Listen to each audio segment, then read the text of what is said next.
আজকে মটরশুঁটি দিয়ে ধোকলা বানাবো।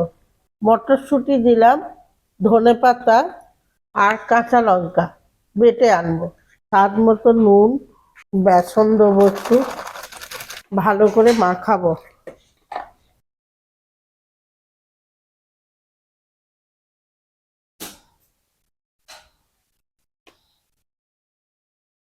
একটু ফেটিয়ে নিয়েছি, এবার ইনো দিয়ে দেবো।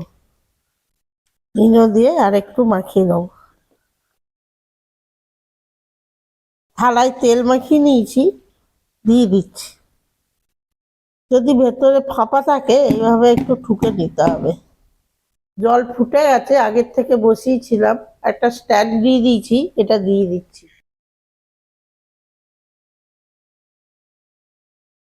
বসিয়ে দিলাম, ঢাকা দিয়ে দিচ্ছি।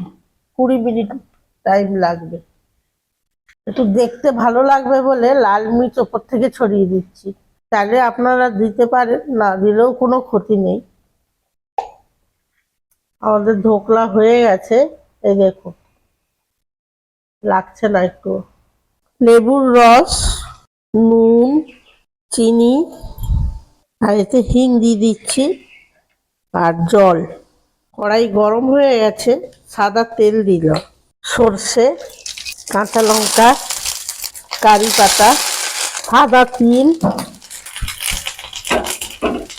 আর এই যে লেবুর রসটা দিয়ে দিচ্ছি। হয়ে গেছে, গ্যাস বন্ধ করে নিচ্ছি, দিয়ে এর ওপরে দিয়ে দিচ্ছি, ঢোকলার ওপরে।